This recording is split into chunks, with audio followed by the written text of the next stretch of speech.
जो विद्यादि सागर सुधी, जो विद्यादि सागर सुधी, गुरु हैं हितैषी, शुद्धात्म में निरत नित्य हितोपदेशी। वे पाप ग्रीष्म ऋतु में जल हैं सयाने,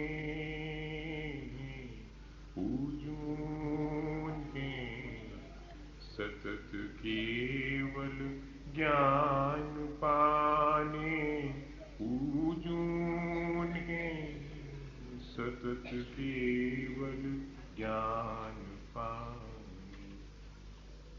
बोले भगवान महावीर स्वामी के, आचार्य कुंद कुंद स्वामी के, आचार्य गुरुवर विद्यासागर मुनि महाराज की।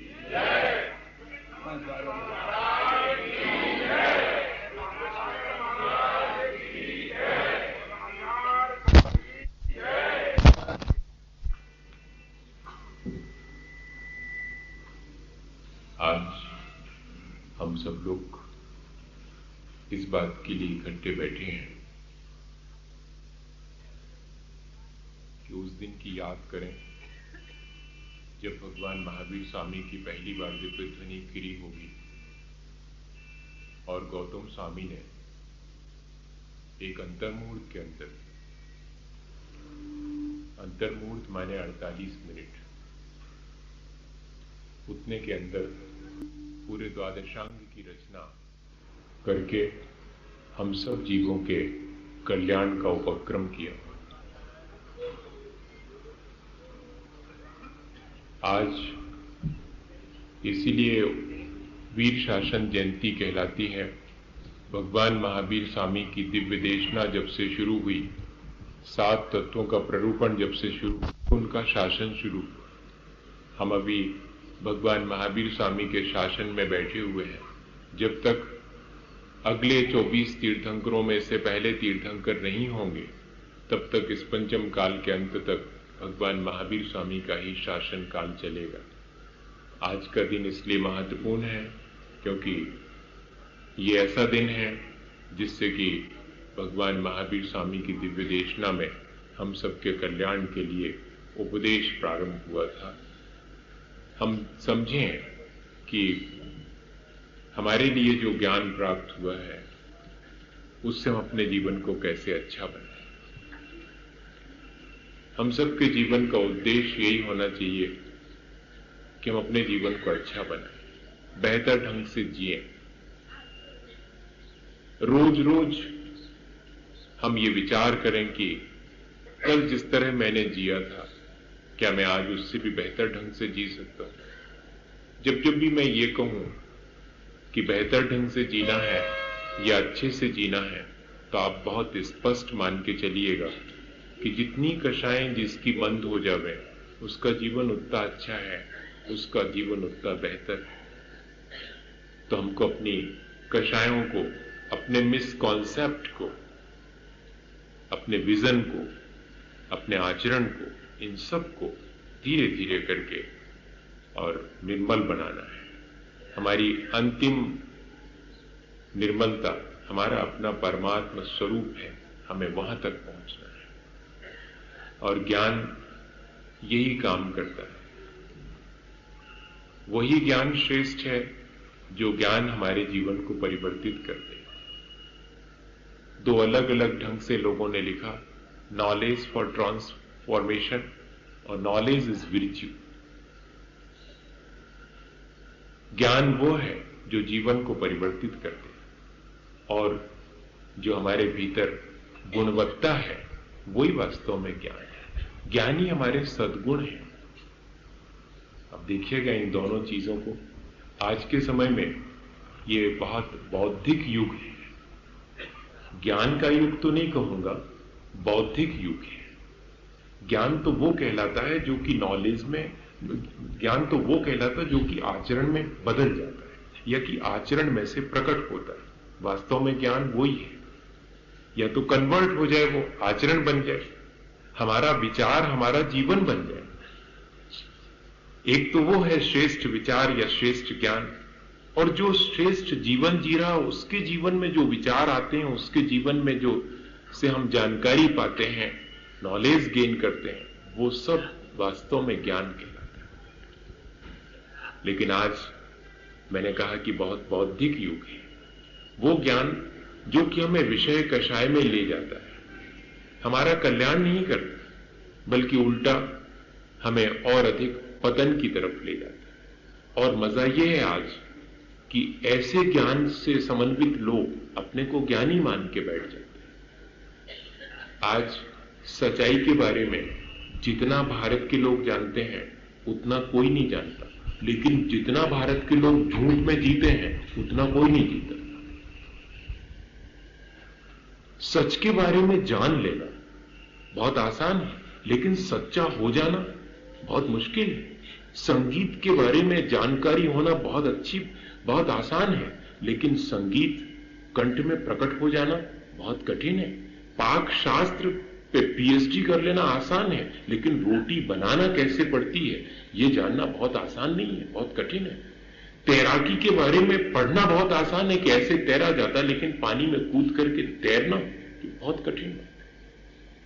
आज जो है ये बौद्धिक ज्ञान हमारे मस्तिष्क को खुराक तो देता है, लेकिन हमारे जीवन को कोई शांति और सुख नहीं देता। तो इसलिए हम जिस ज्ञान को आज हमने प्राप्त किया है, वीर भगवान से हमने जिस ज्ञान को प्राप्त किया है, वो वास्तव में आत्मज्ञान है।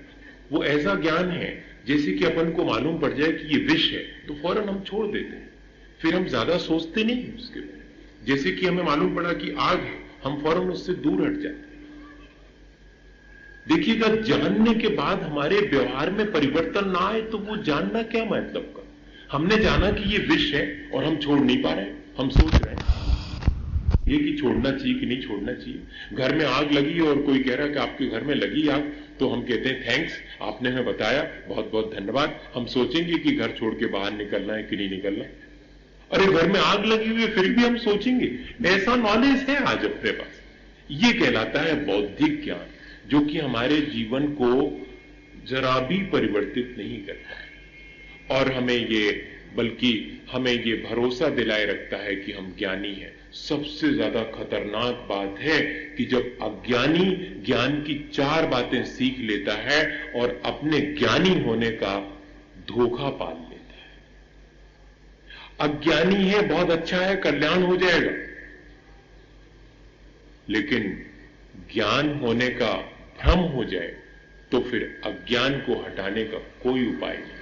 अज्ञानी हम भीतर से बने रहते हैं और ऊपर से वस्त्रों की तरह जैसे ज्ञान को हम ओढ़ लेते हैं और अपने को ज्ञानी मान लेते हैं। नहीं भैया, ये सूडो नॉलेज कहलाता है, ये फॉल्स नॉलेज कहलाता है, जो कि ज्ञान नहीं होते हुए ज्ञान होने का भ्रम दे देता है। और ऐसा ज्ञान आज अपन को बहुत है। हमको वो ज्ञान प्राप्त करना है जो हमारे जीवन को सुंदर बना दे, हमारे जीवन को अच्छा बना दे, हमारे विषय कषायों से हमें मुक्त कर दे, हमें निर्मल बना दे। वास्तव में आत्मज्ञान वही है जो हमारे आचरण को पवित्र कर देता है। हमें ऐसे ज्ञान को ही आज समझना चाहिए। आज के दिन भगवान महावीर स्वामी ने हमें ऐसे ही ज्ञान को देने की कोशिश की है। जैन दर्शन में ज्ञान की परिभाषाएं बनाई हैं। जेन रागा विरजेज, जेन मित्ति पभासेज, जेन तत्वम विभुजेज, तम नानम जिन सास। जिनेन्द्र भगवान के शासन में तो वही ज्ञान है जिससे हमारा राग द्वेष घटे। जेन रागा विरजेज, राग द्वेष से हम मुक्त हो जाए, राग द्वेष से विरक्त हो जाए, वास्तव में वही ज्ञान है। हम यहां से कुछ बातें सुन के बाहर जाते हैं तो हमें जरूर अपने भीतर देखना चाहिए कि थोड़ा हमारा अज्ञान हटा है कि नहीं हटा। अज्ञान हटना चाहिए। जैसे कि रोशनी होने पर अंधेरा हट जाता है, ऐसे ही हमें थोड़ा सा ज्ञान प्राप्त हुआ है तो अंधेरा ज्ञान का हटा कि नहीं हटा। और हमारे अंदर राग द्वेष में कमी आई कि नहीं। हमारे परिणामों में निर्मलता आने का मायना है हमारा राग द्वेष घट गया है, हमारी कषाएं कम हो गई हैं।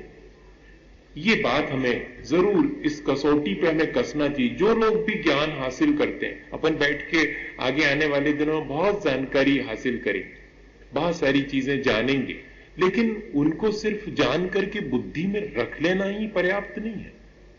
देखना उनको अपने जीवन में घटित होते कि मेरे जीवन में इनसे क्या परिवर्तन आया है, तो जिससे हमारा राग द्वेष कम हो वही ज्ञान श्रेष्ठ है, और जिससे प्राणी मात्र के प्रति मैत्री हो। जेन मित्ती पभासेच, मेरे भीतर मैत्री का भाव अपने आप आने लगा, क्योंकि मैं जान गया हूं इस संसार की वास्तविकता को। जान लेने के बाद यहां किसी से घृणा करने का मन ही नहीं होगा, सबके प्रति प्रेम रहेगा, क्योंकि सब दुखी हैं। यहां पर कोई कमती दुखी है, कोई ज्यादा दुखी है।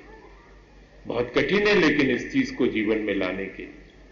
कहना बहुत आसान है पर अभ्यास बहुत करना पड़ेगा कि मेरे भीतर ज्ञान जैसे जैसे बढ़ता जाए वैसे वैसे मेरे भीतर प्राणी मात्र के प्रति मैत्री होती जाए। एक चींटी पर भी पैर रखने से पहले मैं बहुत बहुत करुणा से और दया से भर जाऊं। अभी तो ऐसा है कि चींटी पर पैर रखने से तो हम बचते हैं, लेकिन अपने आसपास के लोगों को ऐसी बात कह देते हैं जो कि उनको कई जिंदगी याद रहेगी।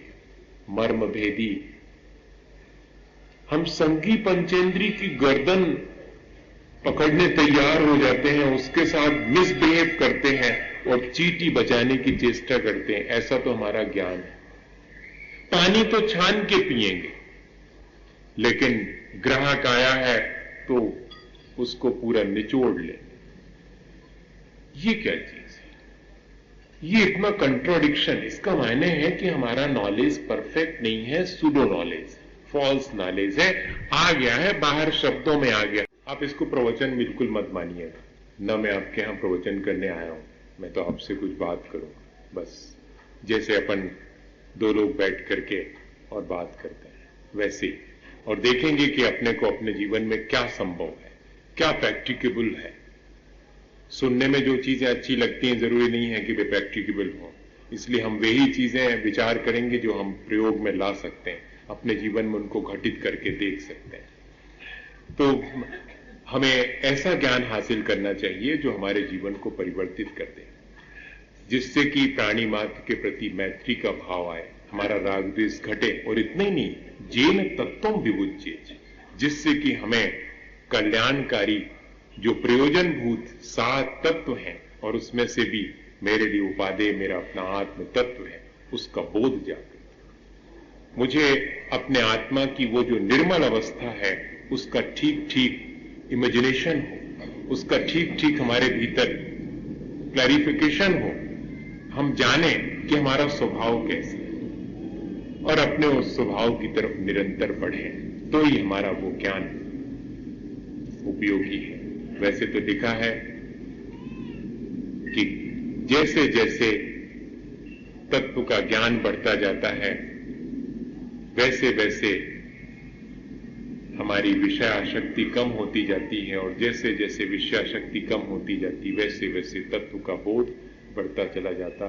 लेकिन आज देखने में आता है कि तत्व का बोध तो है लेकिन विषयाशक्ति कम नहीं होती है, विषयाशक्ति बढ़ती ही चली जाती।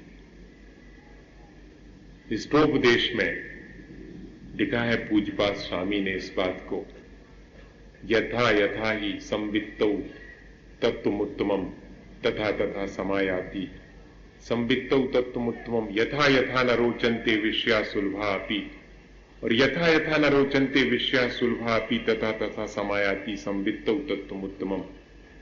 जैसे जैसे तत्व का बोध होता है वैसे वैसे विषयाशक्ति घटती है, और जैसे जैसे विषयाशक्ति घटती है वैसे वैसे तत्व का बोध होता चला जाता है। चारित्रहीन का ज्ञान अंधे के हाथ में लालटेन की तरह है, ये ध्यान रखना। और आज यही हुआ। आज जो ज्ञान की बात चारित्रहीन के हाथ में है वो न उसका कल्याण कर पाती है, न देखने वाले सुनने वाले का कल्याण कर पाती है। ज्ञान वही है जो वीतरागता की तरफ ले जाता है, या कि वीतराग होकर के जो हासिल किया जाता है, दोनों ही चीजें। या तो जिसके हासिल करने पर वीतरागता आती है, या वीतरागता आने पर जिसे हासिल किया जाता है, या जो अपने भीतर से प्रकट होता है। हासिल क्या करना, कहीं दूसरे से लेने थोड़ी जाना। अगर हमारे जीवन में जो हम ज्ञान हासिल कर रहे हैं वह अहंकार बढ़ा देवे और हमारी कषायों को पोषण करे, पुष्ट करे, तो वो ज्ञान कोई काम का नहीं है। हमारा ज्ञान वही है जिससे कि प्राणी मात्र के प्रति हमारे मन में मैत्री, राग द्वेष का अभाव हो और वस्तु तत्व जो वस्तु स्वरूप है वो हमारे लिए परिभाषित हो।